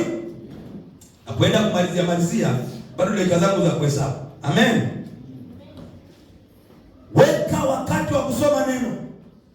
Hakuna kitu kiliweza kunisaidia kukua haraka kiroho nilipoacha kutoka kwenye nguvu za giza na kuanza kuja kwenye utumishi huu. Baada ya kuona mke wangu anasoma Biblia, alafu akifasiri, nasikia mpaka vibaya. Yaani mbona mimi nafasiriwa tu, yeye anafasiria. Nilichukua hatua ya maamuzi kusoma neno la Mungu, kufunga na kuomba. Kumbuka, unapofunga na kuomba unatajisha kiroho chako. Haleluya. Unatajisha kiroho chako kuweza kupata nguvu ya kusoma neno, kuomba, kutafakari, hata kusamehe, hata kutoa. Usipokuwa mtu wa maombi huwezi kutoa. Usipokuwa mtu wa maombi utafanya vitu vya ajabu mno, vya ovyo mno katika ufalme wa Mungu. Amen. Sasa utasoma neno la Mungu, Biblia, kwa sababu Biblia ni neno la nani? La Mungu. Litakalo kuwezesha. Mungu ataongea na wewe na kukufundisha kupitia neno lake. Soma Biblia kila siku na itumie kama mwongozo wa maisha yako. Amen. Nazungumza na wewe ambaye uko siku nyingi katika ufalme huu. Haya, nionyeshe Biblia yako, jifanye ni Biblia. Fanya Biblia yako juu. Fanya Biblia yako juu. Tunyoshe Biblia zetu juu. Juu. Unaona? Naona ambavyo itakuwa shida. Kuna mambo ambayo italeta shida kwenye ufahamu wako. Utaniuliza haya maandiko yanaendelea wapi? Mimi nasema kutoka kwenye Biblia. Wewe hauna Biblia kuthibitisha haya maneno. Mmoja nienda mahali fulani nikamwambia leo nafundisha neno gumu sana na ambalo kila mtu hata haweza kulijua, na alipo ndani ya Biblia. Nikamwambia alipo ndani ya Biblia. Sijui sasa kama utaniamini. Je, una Biblia? Watu wakaniambia wachache wanazo, wengine hawana. Tunawezaje kununua mawaksi mazuri? Tunawezaje kuweka wigi nzuri kichwani? Tunawezaje kuvaa viatu vya samani? Alafu tushindwe kuwa na Biblia mkononi. Unaona inapendeza? Unaona tutastawi katika ufalme wa Mungu. Biblia ndio inakufanya ustawi wewe. Neno la Mungu ndio linakufanya ustawi. Maana Mungu hajibu tu ovyo ovyo. Anajibu ahadi zake na neno lake. Unanielewa? Ndivyo hivyo katika ufalme wa giza. Shetani anakuja kuangalia na yeye yale yaliyo katika ahadi zake. Anajibu vipi? Mungu anapita kwenye neno lake ili aweze kubariki maisha yako. Wewe neno la Mungu usome, utafakari, ili uweze kukua kiroho na kukuita mtu mkomavu wa kiroho. Lazima neno la Mungu liwe sehemu ya maisha yako kila siku, kwa sababu Mungu atazungumza na wewe kupitia neno. Haleluya. Sio kupitia ndoto na maono, hivyo ni vya ziada, lakini Mungu anasimamia neno lake. Amen. Sio unabii, hapana. Sio mafumuo tu, hapana. Hayo ni ya ziada, lakini Mungu anasimamia kile alichokisema kwenye neno lake. Amen. Hiyo ni namba 2. Soma Biblia. Andiko Petro wa kwanza sura ya 2 mstari wa 2. Kama watoto wachanga waliozaliwa sasa, yatamanini maziwa ya akili yasiyogoshiwa, ili kwa hayo mpate kuukulia wokovu. Wewe utakuwa wokovu wako bila kutamani neno la Mungu kama maziwa yasiyogoshiwa yanayotoka kifuani mwa mama anayenyonyesha mtoto mchanga. Maziwa yanayotoka kifuani kwa mama mtoto anaponyonya ni maziwa halisi. Neno la Mungu ni sawa na kitu kisichotiwa maji, ni halisi. Haleluya. Yawezekana maneno ya wanadamu yakawa yamegoshiwa, lakini neno la Mungu halijagoshiwa. Tunaelewana? Tamani neno la Mungu kama maziwa yanayotiririka kifuani mwa mama anaponyonyesha mtoto mdogo. Mtoto anatamani, anasikia raha, maana hajatiwa maji kama maziwa ya Masai. Haya maziwa ya mtu mmoja wa Roma aliyoenda kuuza maziwa, akatia maji kidogo apate faida. Mwizi apeli, kaibia watu, katia maji yasiyogoshiwa. Neno la Mungu halijagoshiwa. Amen. Hilo ndio neno lenye uzima wa sasa na ule uzima ujao. Amen. Uzima milele. Namba 3. Mwabudu Mungu. Haya ni mambo yatakayofanya ustawi. Namba 3. Lazima mwabudu Mungu. Kumwabudu Mungu ni kumheshimu, kumsifu na kumwazimisha Mungu kwa jinsi alivyo, kama alivyo kama ilivyo dhihirishwa katika neno lake na kwa uaminifu wake katika maisha yetu. Kumwabudu Mungu ni kumheshimu na kumwadhimisha kama alivyo katika ile ahadi yake, kama alivyo katika neno lake na katika maisha yetu alivyokusudia kutubarikia. Mwabudu Mungu. Fanya tendo la ibada. Wachawi wanaenda chini ya miti wanaabudu. Wanaenda kwenye kuabudu mizimu makaburini. Hapa tena mnajua habari za kuabudu mara nyingi kwa sababu mlikuwa kwenye matambiko zamani. Kuna mtu hapa hajazaliwa akafanya tambiko hata mmoja hapa. Kuna mtu alizaliwa yeye kwenye wokovu hapa. Naomba nioshe mkono. Alizaliwa kwenye wokovu. Ni nyinyi watoto wadogo wa sasa mmezaliwa kwenye wokovu kwa baba zenu. Lakini wazee hapa wengi wanajua mambo ya matambiko. Wakienda kuchinja kwenye tambiko, siku za matanga wanaweka majani. Wanatia majani, wanaweka majani, wanapasua mbuzi, wanatoa ile maji ya kwenye utumbo unaitwa nini ule taulo. Wanaweka pembeni, wanaweka pale, hapa anakuja mtu anakatakata mnyama anaweka pale, anaanza kusema maneno pale. Si ndio? Maana yake anafanya ibada za mizimu, za kipepo. Sasa huyu yuko anafanya vitu vya ovyo. Lakini sisi tuna maana yake pale anaabudu.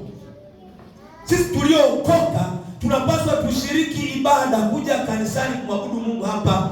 Tuje kumwabudu Mungu, tuje kushiriki vipindi vyote na maagizo na sheria zilizowekwa na desturi zote kama neno la Mungu linavyosema. Kama kuna zaka, kuna sadaka, kuna ibada ya Jumatano, ya Jumapili, kuna maombi, kuna kazi mbalimbali, kuna kwaya, kuna kujitolea. Hivyo, haleluya. Hiyo inakamilisha ibada zetu zinakuwa nzuri. Amen. Amina. Sasa sikiliza katika andiko Zaburi ya 95 mstari wa 6. Zaburi 95 mstari wa 6. Njooni tuabudu, tusujudu, tupige magoti mbele za Bwana aliyetuumba. Haleluya. Baada ya kuwa tayari mtoto wa hiyo familia ya Mungu, jambo la pili ya msingi, mambo matano nimesema, ili ustawi lazima kipengele namba 3 uweze kuja kuabudu, kusujudu. Maana yake nakuja madhabahuni, nitapiga magoti, nitamheshimu Mungu. Niwe nimesimama na mheshimu Mungu hapa sasa. Nafanya ibada kwa nani? Namuelekezea Mungu ibada zangu. Haleluya. Amen. Moyo wangu. Amen. Kisoma mstari wa 7, huo ni wa 6. Wa 7. Kwa maana ndiye Mungu wetu na sisi tu watu wa malisho yake na kondoo za mkono wake. Na kondoo za mkono wake. Ingekuwa heri leo msikie sauti yake. Haleluya. Amen. Sisi ndiye kondoo wa mkononi mwake Mungu. Ni heri leo tusikie sauti yake sisi ili tuweze kuyafanya mapenzi yake. Amen. Tunaelewana watu wa Mungu? Amen. Namba 4, na ninakaribia kumalizia kabisa. Mfuate Mungu. Kumfuata Mungu maana yake ni kufuata, sio kurukaruka. Unaona ya maana yake namfuata Mungu. Ukifanya hivi na maana yake namfuata Mungu. Namfuata Mungu katika ibada zote, namfuata Mungu katika neno lake, namfuata Mungu. Nafuata Mungu. Nafuataje Mungu? Ndio maana kuna kuhani wa madhabahu. Maana yake nitamfuata Mungu kupitia kuhani wa madhabahu. Yeye ndiye ataniambia leo kuna 1 2 3. Leo kuna 1 2 3. Mimi natajua nifanye. Nifuate maelekezo. Tuko pamoja. Fuate Mungu. Mungu ametupa baraka nyingi sana. Hata hivyo tuna majukumu fulani. Biblia inatuambia kile Mungu anatarajia kutoka kwetu. Amen. Biblia inatuambia kile Mungu anatarajia Mungu anatarajia kutoka kwetu. Unajua kuna kitu Mungu anatarajia kutoka kwako wewe?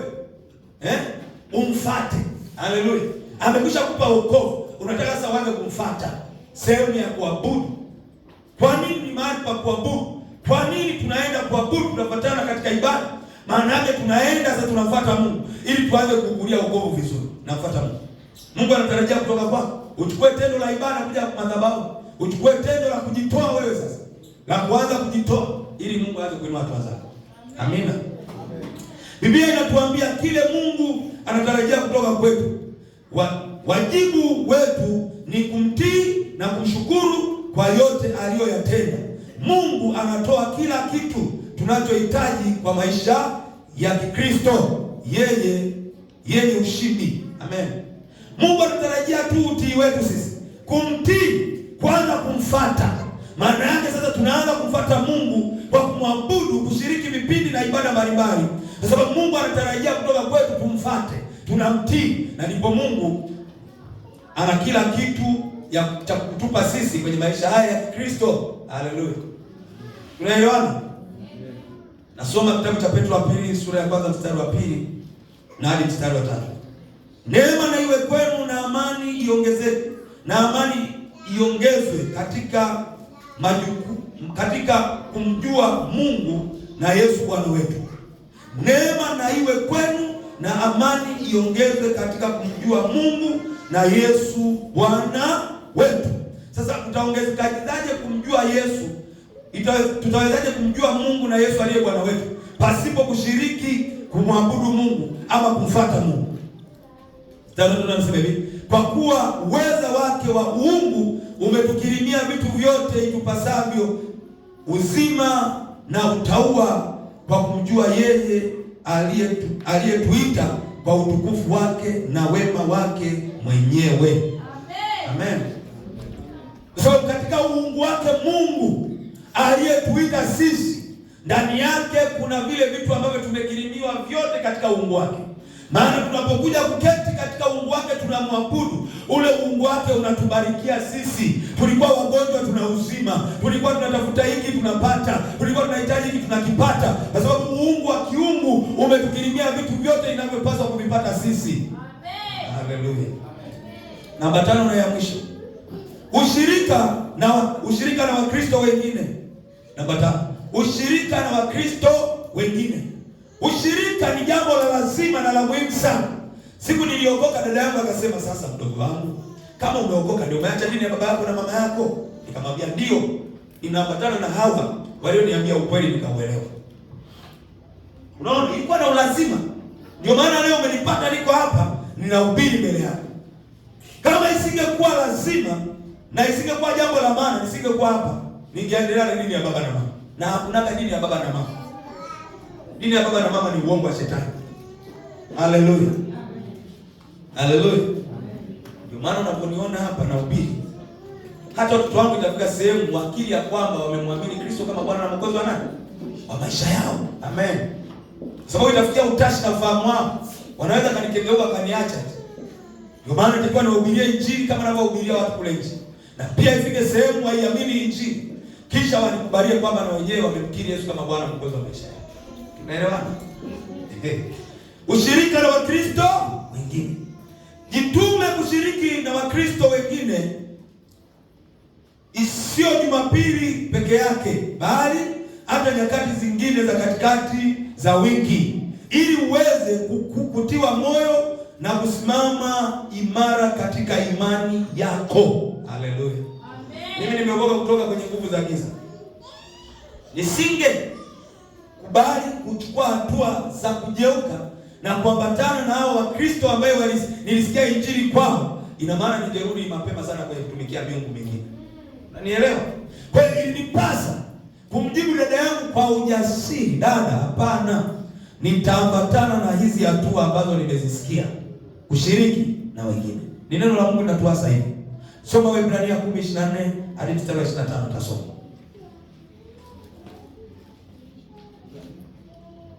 Waebrania sura ile ya 10 mstari wa 24 hadi wa 25. Tuangaliane sisi kwa sisi na kuhimizana katika upendo na kazi nzuri. Haleluya. Ukija kanisani utahimizwa kujua upendo wa Mungu na kutenda kazi nzuri. Kama ulikuwa muuza bangi, muuza pombe, ulikuwa mtu mbaya huko nje, utafundishwa kujua upendo na kujua uzuri juu ya Kristo na kuwatumikia wengine kwa uzuri. Haleluya. Ndio maana kukusanyika. Maana unapokusanyika unaambatana, mnakuwa mwili wa Kristo katika ushirika huo mmoja. Haleluya. Ndio maana tunaambatana. Kwa nini? Kwa sababu baada ya kuoga uweze ukarudi ukavaa tena viatu vichafu. Baada ya kunawa miguu unaweza kuvaa viatu vichafu. Unaweza wewe? Wewe umeonao miguu alafu unaenda kuvaa viatu vichafu baada ya kutoka bafuni. Unakuwa na akili ama gorofani pameyumba. Gorofani panakuwa pameyumba. Yaani ukiona umetoka kuoga, unao miguu afu unaenda kuvaa viatu vichafu, tunahesabu wapi? Pameyumba gorofani. Hawezi mtu, tufanye mfano. Mtu ametoka kulima kule na ana matope mikononi. Na alikwisha mwandaa mtoto kwenye beseni la maji, anatakiwa aende aoge. Si ndio? Anataka muogeshe mtoto.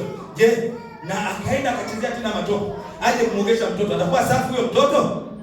Mnijibu kwa pamoja. Anakuwa safi?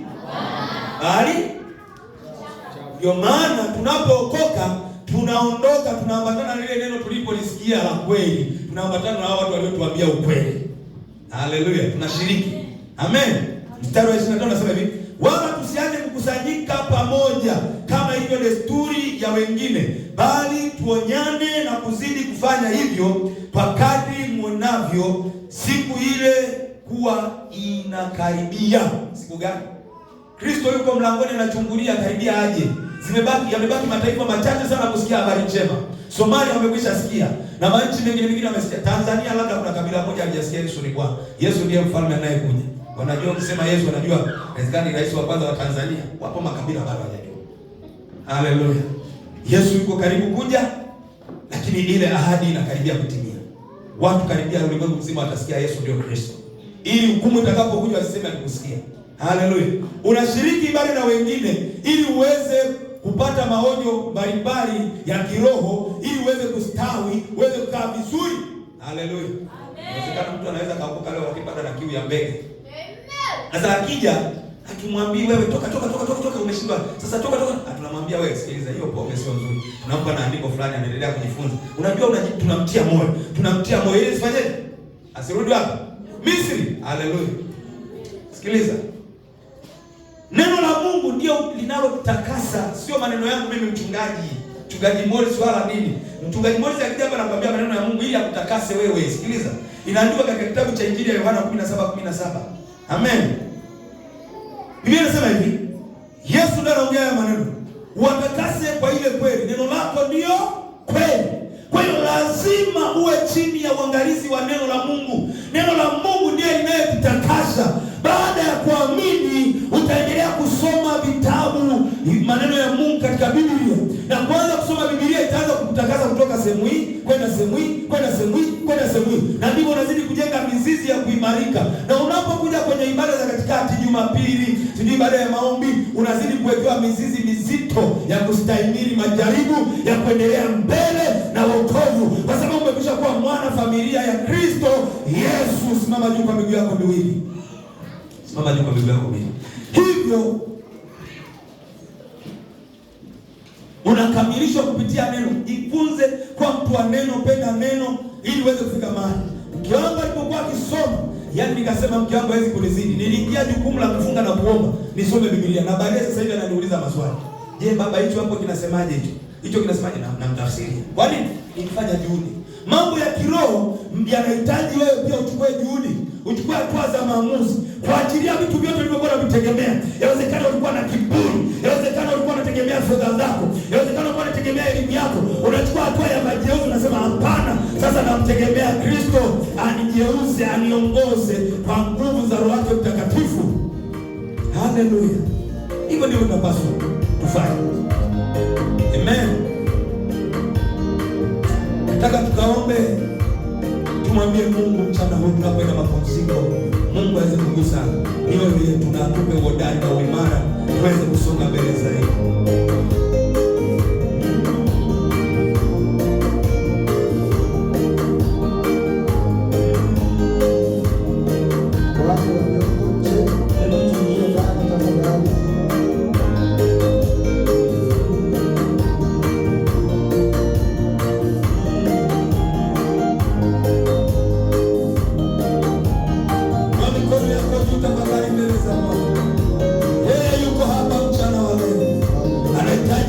Imani yako, akupe baraka zako, akupe ushindi wako. Yuko hapa.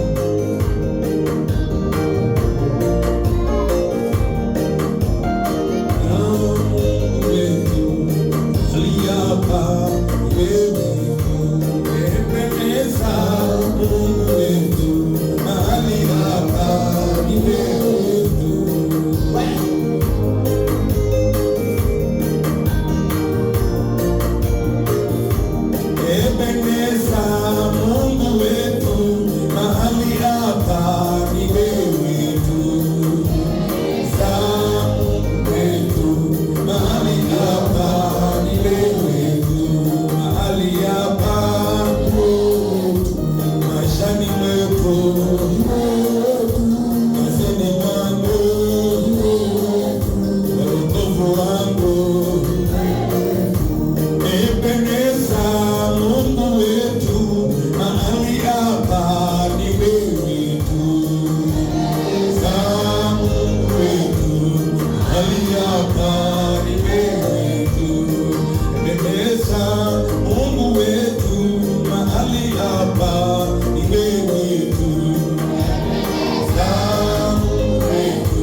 ule Bwana haki yako aliyetuhesabia haki. Ni wewe tu Mungu ambaye unatuhesabia haki, ushiriki baraka na amani kutoka kwako. Asante Bwana kwa ajili ya majira haya. Asante kwa ajili ya asubuhi ya leo. Asante kwa ajili ya mchana wa leo, kwa ajili ya mwanao huyu Bwana ambaye amekuja mbele za uso wako, kijana wa kike na wa kiume anayekuhitaji mchana wa leo, alikuamini Bwana, kwa maana wamekuelekezea masikio yako. Baba, inua maisha yao, inua maisha yao, wape haki zao za msingi, wape baraka zako, wape kumiliki, wape kutawala kutoka kwako, wape kumiliki ndani yako. Maana Bwana haki yako inadhihirishwa kutoka ndani yako mwenyewe, hata imani, maana imeandikwa, mwenye haki ataishi kwa imani.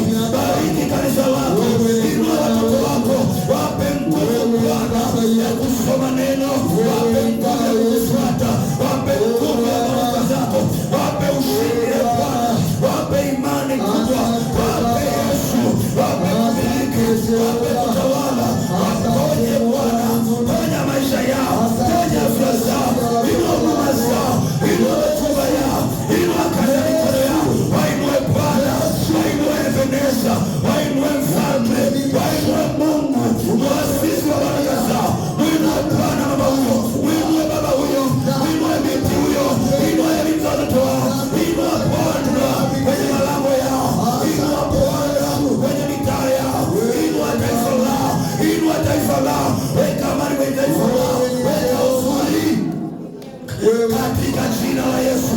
Endelea kumwambia Bwana mambo ambayo unahitaji Mungu akutendee. Mwambie Bwana, endelea kuomba, fungua kinywa chako kwa dakika hizi, mwambie Bwana, bariki maisha yangu, inua wokovu wangu, inua nyumba yangu, inua kijiji changu, inua Bwana, inua ndugu zangu, inua Bwana, inua Bwana. Maana neno lako inaonyesha zaidi, mimi niko kwenye ufalme wako, nina neno litokalo kinywani mwangu lenye nguvu ya kuleta badiliko. Mwambie Yesu, badilisha maisha yangu, badilisha na ndugu zangu, badilisha huduma yangu, badilisha kazi yangu, bariki na uinue, pandisha madaraja. Yesu wa rehema, yandelebosia, yawaserebosa, yandelebosia. Kuna watu wanahamishwa, wanabadilishwa, wanapashishwa, jamii zao zinapandishwa, jamii zao zinaokolewa katika jina la Yesu. Wanabariki Yeha, Mungu anayeokoa, okoa sasa, okoa maisha yao, okoa ndugu zao, okoa kazi zao. Pandisha Bwana, bariki maisha yao, pandisha Bwana, wapeleke viwango vya juu vya utukufu wa jina lako. Jina lako lijulikane kupitia watoto wako hawa, kwa jina lako lijulikane kupitia wazao hii. Baba, wakujue, wanaomba wakujue, mataifa wakujue kupitia kanisa lako, kupitia Wasabai ambao Bwana umesimamisha hapa. Watoto wako Bwana wakabarikiwe, wakainuliwe, kwa kuwa wamechagua kukufuata wewe, kukuabudu wewe, kukutumikia wewe, kukutolea wewe. Mungu wa Ibrahimu, Mungu wa Isaka na Yakobo, Mungu wa baba wa Bwana Yesu Kristo, Mungu wa utukufu. Naona Bwana wameingia kwenye muunganiko wa baraka zako na wao katika jina la Yesu, wamekuwa warithi. Maneno lako yanasema kama ni watoto basi ni warithi, warisio pamoja na Kristo. Baraka zao Baba, wape kumiliki, wape Bwana kumiliki, walipie madeni yao, walipie sawasawa, walipie maradufu, walipie wamama hawa, walipie wababa hawa, walipie watoto hawa, wape Bwana kuinuka, wape kuinuka mbele Bwana. Maana Yesu, nimetangaza wewe ndiye baba wa familia yao, wewe ndiye Mungu wao na ni baba yao, wamekukimbilia wewe. Wabariki Bwana, inua maisha yao, inua nyumba zao, ponya magonjwa yao, ponya na misiba yao, waondolee na misiba, watenge Bwana, watenge na makaburi, watenge na magonjwa, watenge na mateso, watenge Yesu, watenge Baba, watenge Baba, watenge Baba.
Baba naomba uponye, Baba naomba ufungue katika jina la Yesu. Bwana bariki aliye hai. Ponya Bwana, fungua sasa, usimwache bila. Ndiye Jehova, ndiye Mungu wa kweli, ndiye Mungu wa baraka. Tembea sasa Mungu wetu, ibada ikawe maalum kwa watoto wako. Usimwache huyo mama kama alivyokuja Bwana, anapogeuka leo kuitokea madhabahu. Bwana ukainue, ukafungue, fungua huyo mama, ponya Bwana, tuliza maumivu, tuliza mateso, tuliza Bwana, komesha mateso.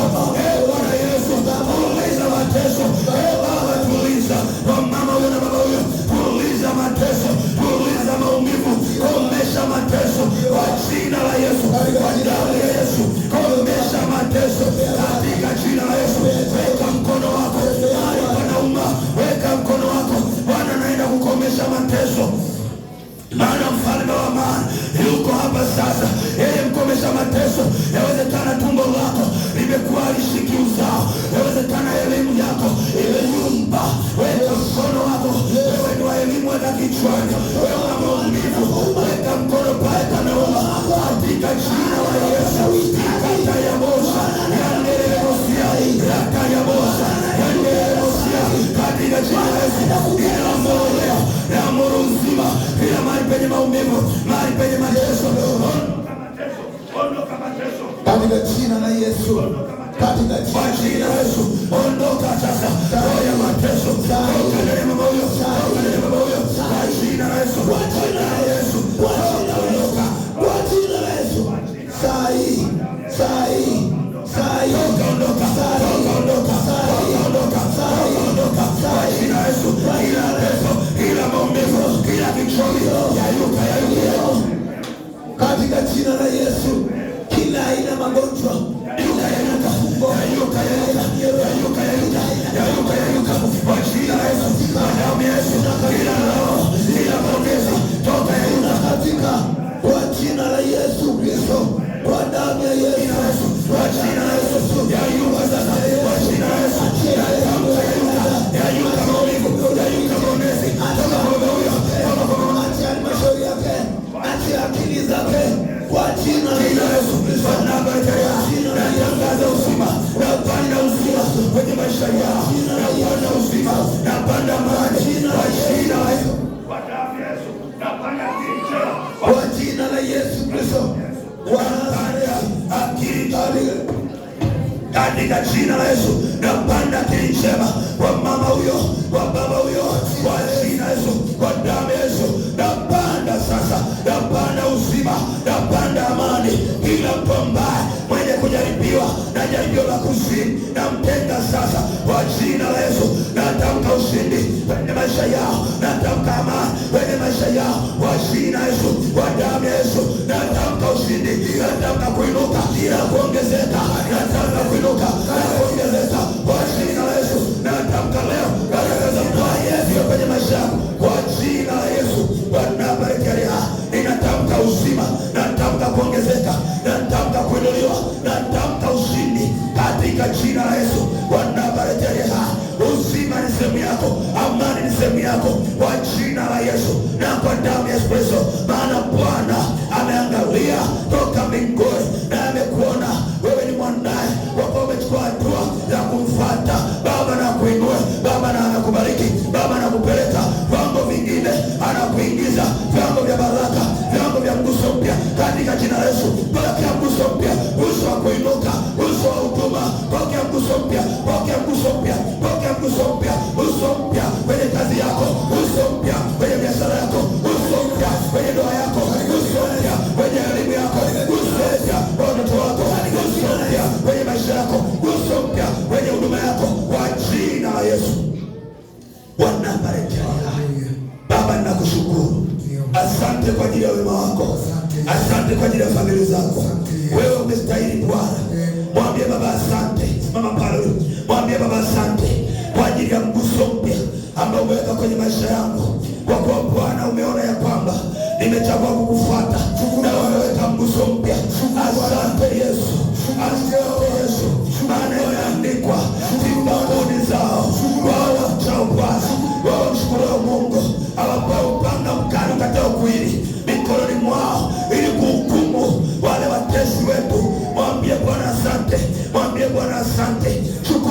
mwambie asante. Yeye anakupa mamlaka, yeye anakupa uweza, yeye anakupa nguvu. Mwambie asante, maana imeandikwa biashara hizi zinakutana na hiyo yote ni ambayo mkisali ukiamini amekuwa ya kwenu. Mwambie Bwana asante.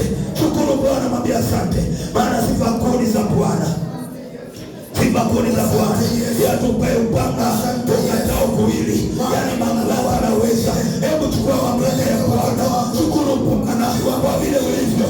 Shukuru Bwana kwa vile ulivyo. Shukuru Bwana kwa vile ulivyo. Shukuru Bwana. Shukuru Bwana.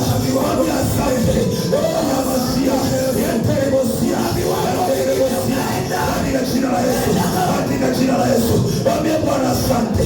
Mwambie Yesu asante kwa kuwa umenipeleka viwango vingine, viwango vipya, viwango vya utukufu. Mwambie asante kwa kuwa umenipeleka viwango vingine, sio vile nilivyo. Ni mwaka wa kanisa, ni mwaka wa maisha yangu, na ni mwezi wangu wa roho ingine. Mwambie Bwana, ninaona watu wanaopeleka viwango vingine, wanaopelekwa viwango vingine, watoto wanapelekwa viwango vingine, watoto wanapelekwa kwenye elimu nyingine, katika Yesu. Vipo viwango vingine, vipo viwango vingine, watu wanaenda viwango vingine, wanaondoka, wanahamishwa kwenda viwango vingine kwa jina la Yesu, kwa jina la Yesu. Kwa unamani wa vingine, Mungu mpya hiyo anahamisha, anapeleka viwango vingine, wanakwenda kama tai, wanaenda mbio kwa mbawa zao kama tai, wasiozimia mwisho, wanaenda unapeleka jina la Yesu, kwa damu ya Yesu. Wanapelekwa, wanapelekwa viwango vingine vya utukufu katika jina la Yesu. Unaenda ukianguso mpya, unaenda viwango vya utukufu, viwango vingine kwa jina la Yesu. Kwa watoto wako, kwenye watoto wako, kwenye elimu ya watoto wako, kwenye kazi yako, kwa biashara yako, unapelekwa